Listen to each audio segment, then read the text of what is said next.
Fala pessoal, Shalom no coração, muito bem-vindos ao nosso devocional. Abra sua Bíblia comigo em Atos capítulo 19. Isso mesmo, você não está assistindo o devocional de ontem, não.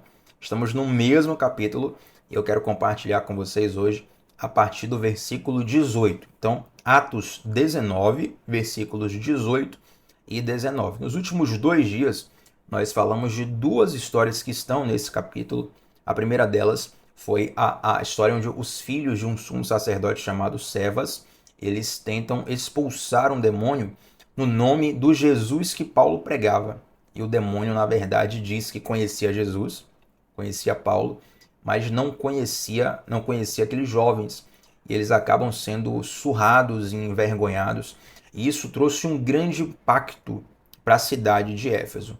Ontem, nós falamos sobre a profunda importância de conhecermos e nos relacionarmos com o Espírito Santo de Deus. Lá no início do capítulo, quando Paulo chega à cidade de Éfeso, ele encontra discípulos que nunca nem sequer tinham ouvido falar no Espírito Santo de Deus.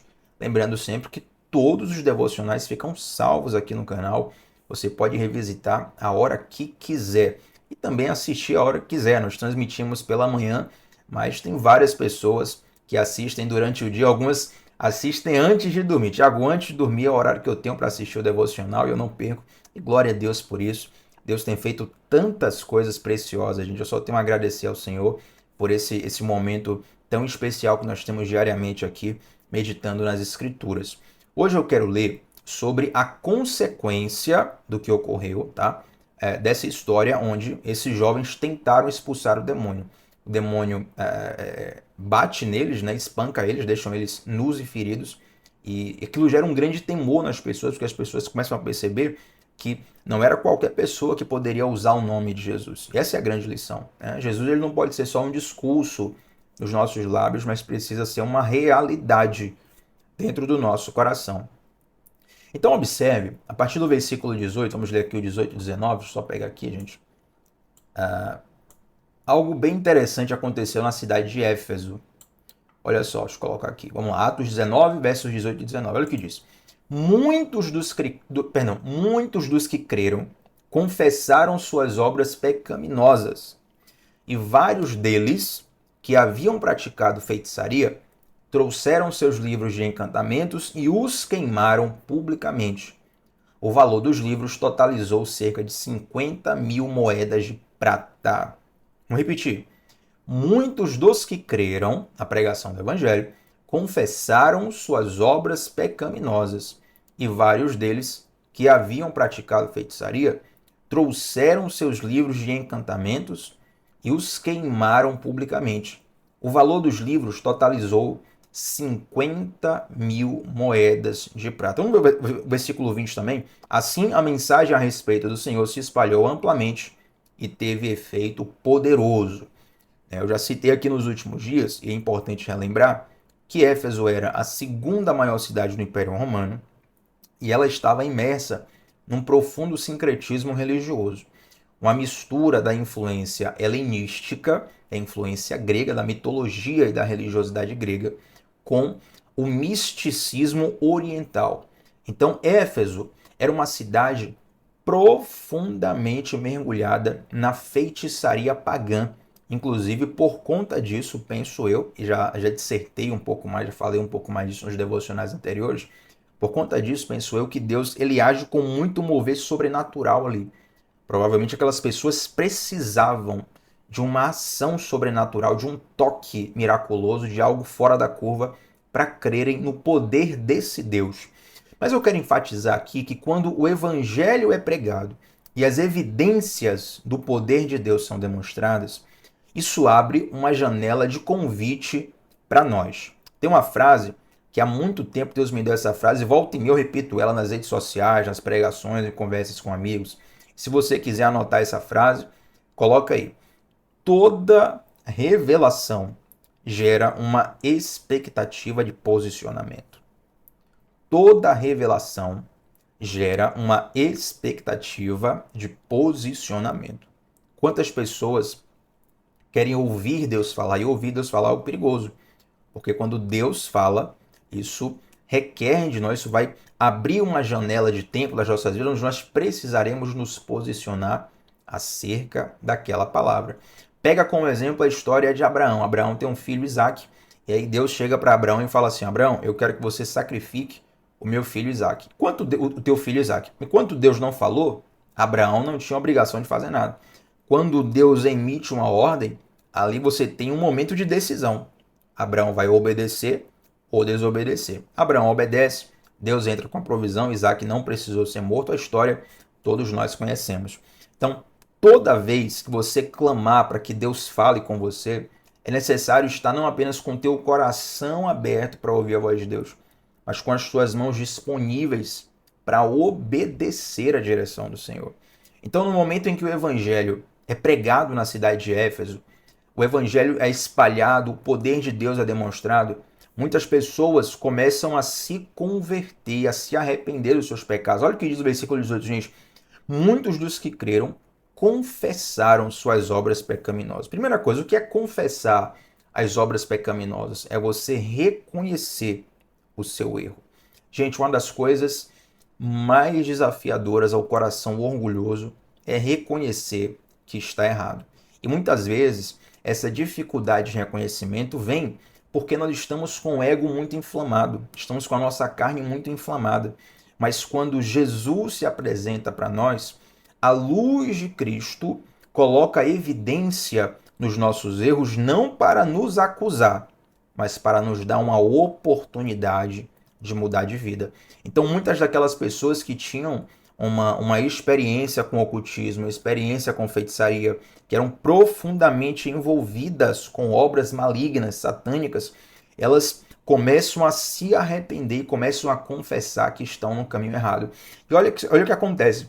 Eles, versículo 19, eles trazem vários dos seus livros de encantamento e os queimam publicamente. Interessante que aqui na Bíblia vai dizer que o valor desses livros era cerca de 50 mil moedas de prata. Tá bom? Eu fiz um cálculo aqui bem rápido no Google, e aqui, gente, não é uma afirmação teológica, não. Então, um cálculo rápido, você pegando o valor de uma moeda de prata, o que é que significava naquele tempo, se você for converter para hoje. Então, na nossa realidade do Brasil, hoje, isso seria equivalente a queimar materiais que custavam mais de 2 milhões de reais. Então não era um livrinho qualquer, não é um livreto que você guarda na estante do seu quarto, não é uma obra que você compra numa livraria no shopping ou algo simples. Eram obras de muito valor. Por quê? Porque ali nessas obras estavam escritos segredos espirituais e encantamentos espirituais de alta potência. Então não era todo mundo que poderia ter acesso, porque aquilo poderia causar um grande estrago. Resumindo, era uma arma poderosa do reino das trevas. Então quando aquelas pessoas elas entregam esses livros para serem queimados e elas geram, digamos assim, esse dano financeiro para elas mesmas, né? Porque elas estão abrindo a mão de algo que é financeiramente muito custoso, culturalmente muito reconhecido. Elas estão evidenciando fortemente, elas estão colocando diante da sociedade o quanto elas estão arrependidas das suas práticas. Aqui tem a segunda lição que nós temos hoje. É que o verdadeiro arrependimento... Gente, preste bem atenção no que eu vou te falar. O verdadeiro arrependimento, ele sempre traz evidências claras de mudança de vida. O verdadeiro arrependimento sempre traz evidências claras de mudança de vida. Você pode olhar, seja para a sua própria história ou para a história de outras pessoas que você conheça, pessoas que tiveram uma transformação profunda. Você vê na vida dessas pessoas marcas muito claras de que elas estão de fato arrependidas. Dizem por aí que o verdadeiro arrependimento impede a pessoa de cair no mesmo erro. Eu não acho que seja uma regra absoluta. Existem exceções para essa regra. Mas, de fato, a grande maioria das pessoas que estão arrependidas de verdade, elas dificilmente vão cair no mesmo erro. Por quê? Porque elas foram convencidas de um novo estilo de vida. E da mesma forma que esses cidadãos de Éfeso, que eram envolvidos com profunda feitiçaria, eles queimaram esses livros. Dessa mesma forma, Deus, quando Ele nos traz a revelação do Evangelho, quando Ele fala ao nosso coração, Ele vai requerer de nós coisas que nos trarão um custo social, muitas vezes, nos trarão um custo financeiro, nos trarão um custo da nossa imagem perante as pessoas, nos trarão nos trarão um custo de renúncia pessoal para o nosso próprio coração. Muitas vezes não é nem diante das pessoas que você vai ter que enfrentar um desafio, mas diante do teu próprio coração você vai ser convidado a abrir mão de coisas que estão enraizadas aí dentro. Agora você tem que entender que muitas vezes abrir mão do pecado e abrir mão de uma antiga vida é difícil porque isso já está profundamente enraizado em nós a ponto de fazer parte da nossa identidade. Às vezes está tão mergulhado no pecado, tão mergulhado num tipo de pensamento, tão mergulhado numa mentalidade, que é como se isso já fizesse parte da sua própria identidade. Então, retirar isso da sua vida é praticamente como se fosse te matar aos poucos. Só que, na verdade, se você for entender, o Evangelho é um convite para a morte do próprio eu. Guarde isso no seu coração. O Evangelho é um convite para a morte do próprio eu. Isso vai, gente, completamente de encontro ao que é pregado hoje em dia na sociedade. Hoje o que mais se fala por aí é que você tem que ter o amor próprio, o amor próprio, o amor próprio. E muitas vezes esse amor próprio é se colocar em primeiro lugar diante de tudo. E eu vou te dizer aqui com muita humildade no coração. Essa é a senha para o fracasso da vida. É você achar que está no centro do universo e colocar em primeiro lugar diante de tudo. Eu sei que muitas pessoas abraçam o discurso do amor próprio diante de alguns abusos que elas sofreram na vida. Eu respeito isso. Eu sei que muitas vezes esse amor próprio é um resgate de um contexto de abuso sentimental, de abuso social, abuso financeiro, abuso de todas as sortes. Mas você precisa entender que Deus não te resgatou de um abismo para você entrar no outro abismo. Deus quer te resgatar de você mesmo. O Evangelho, ele nos resgata de nós mesmos. Pense bem aí. Quais são os desejos mais primitivos da sua carne? A nossa carne, gente, quando fala de carne, a nossa natureza pecaminosa, a nossa alma, ela é inclinada para o mal, não tem jeito. Se nós vivermos no modo automático da nossa alma, nós viveremos um estilo de vida muito tortuoso. Mas o Espírito Santo de Deus nos resgata de nós mesmos e ele nos dá nova vida em Cristo. Então agora eu não vivo mais o meu estilo de vida pessoal, eu vivo o estilo de vida de Cristo. E conforme nós amadurecemos nisso, é tão forte em nós, nós podemos até viver aquilo que o apóstolo Paulo falou. Hoje não mais vivo eu, Cristo vive em mim. Então, para quem está olhando de fora, você queimar livros que custam 50 mil moedas de prata, livros que custariam hoje cerca de 2 milhões de reais, 2 milhões e 200 mil reais, isso é um custo muito grande. Você está maluco, você vai abrir mão disso, isso é um prejuízo muito grande.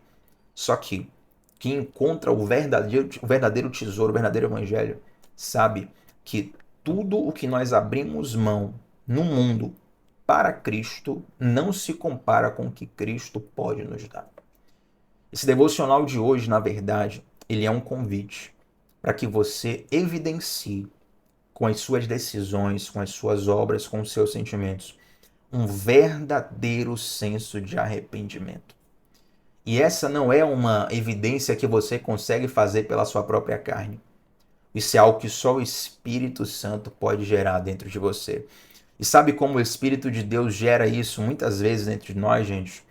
É nos quebrando a ponto de poder nos refazer.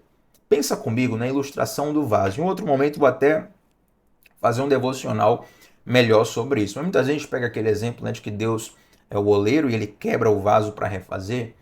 E às vezes as pessoas acham assim, que Deus quebra e depois ele junta os cacos. Não tem como. Se você for pegar um vaso de barro, quebrar ele e depois tentar juntar os cacos, você não vai conseguir. A única forma de você quebrar um vaso e refazê-lo é você fazer com que aqueles cacos quebrados voltem ao pó. Você precisa esmiuçar cada caquinho daquele até ele virar pó novamente para você conseguir refazer o vaso. Isso nos mostra como Deus, quando Ele nos quebra, não é uma quebra financeira pequena, não é um deslize emocional, não, Ele nos quebra por inteiro para nos refazer conforme a vontade dEle. Entende? Então é por isso que muitas vezes é depois de uma grande decepção, de uma grande perda, que muitos encontram o Evangelho de Jesus. Porque é quando nós estamos quebrados que muitas vezes, finalmente, nós reconhecemos que precisamos de ajuda. Às vezes, quando nós temos só um problema pontual ou outro, você não pede ajuda. Não, isso aqui eu consigo resolver, aqui eu consigo me virar. Já passei por isso muitas vezes, eu consegui me reerguer. Mas quando você chega ao ponto de reconhecer que não consegue mais sozinho, você pede ajuda e finalmente Deus começa a trabalhar. Entende? O orgulho sendo quebrado, a humanidade sendo quebrada. E isso gera uma evidência exterior de um verdadeiro arrependimento. Gente, o próprio apóstolo Paulo, ele vai falar sobre uma expressão chamada frutos de arrependimento. Eu gosto dessa expressão, frutos de arrependimento. Porque todo arrependimento verdadeiro, ele gera um fruto, ele gera uma consequência. O que é que eu quero dizer aqui? Em Atos 19, o apóstolo Paulo fala sobre o Espírito Santo agindo na vida dos cristãos. Ele fala sobre curas miraculosas acontecendo. Ele fala sobre espíritos malignos respeitando a autoridade do nome de Jesus. E tudo isso são testemunhos que ocorrem diante daqueles habitantes de Éfeso. E por conta desses testemunhos que vão ocorrendo, os habitantes de Éfeso estão sendo convidados a mudarem de vida diante de uma realidade que está nos seus olhos. Dessa mesma forma, hoje, se você está assistindo esse devocional, eu tenho certeza que Deus está te convidando a tomar uma atitude diante dos testemunhos da palavra que estão chegando até você. Se a palavra está sendo pregada, sempre que ela é pregada, ele é um convite para o arrependimento. Aí talvez você diga assim, Tiago, mas eu me arrependi, aceitei a Jesus lá 20 anos atrás, levantei a mão ali numa pregação, numa igrejinha tal, na cidade tal, eu não preciso mais disso. Quem disse? Todos nós precisamos viver um estilo de vida de arrependimento. Guarde uma coisa para a gente fechar o devocional de hoje. O arrependimento não é um ato isolado que você marca na sua agenda no dia tal, no culto tal, quando você ouviu a música tal, a pregação tal. Não é isso. O arrependimento é um estilo de vida onde diariamente o Senhor Deus vai nos confrontando e nos transformando e nos convencendo que a vontade dele é melhor do que a nossa. Amém? Tô cheio de coisa para falar aqui, mas eu acredito que somente isso já falou profundamente ao seu coração. Então quero orar com você nessa manhã. Feche seus olhos se você puder, vamos orar juntos. Senhor Deus, eu te agradeço, Pai. O Senhor é muito bom. Embora muitas vezes não percebamos o nível da sua bondade, nós queremos te glorificar porque o Senhor não desistiu de nós. Tua palavra fala que o Senhor nos amou quando nós ainda éramos pecadores. Meu Deus, muito obrigado, Pai, porque o Teu Espírito gera em nós um senso de arrependimento. Mas eu te peço, nos ajuda para que diariamente, Pai, possamos dizer sim para Ti. Que esse sim não seja uma marca antiga num calendário, num episódio específico da nossa vida, mas que seja uma realidade diária, Senhor. Nos ensina um estilo de vida baseado no arrependimento, numa verdadeira conversão. Da mesma forma que os habitantes de Éfeso evidenciaram externamente esse arrependimento que estava no interior deles. Eu oro para que cada um de nós consigam dar frutos evidentes de um verdadeiro arrependimento e de uma verdadeira conversão. Essa é a minha oração nesse momento, Pai. Te agradeço pela vida de todos os que estão aqui. Em nome de Jesus. Amém. Gente, deixa um like nesse vídeo. Seu like ajuda muito aqui na nossa transmissão. Deixa um comentário aqui embaixo. Qual foi a parte que mais falou contigo nesse devocional? Vai ser um presente para mim ler o seu comentário e ser edificado por ele também. Se inscreve aqui no canal. Ativa o sininho das notificações. Estamos juntos sempre de segunda a sexta, 7h30 da manhã. E todo sábado agora, pela manhã, 7h30 também. Vou colocar um período de adoração musical para que você possa amanhecer no sábado também tendo um tempo ali de oração, de celebração com canções de louvor e adoração, tá bom? Shalom na tua vida. A gente se vê por aí. Até a próxima. Tchau, tchau.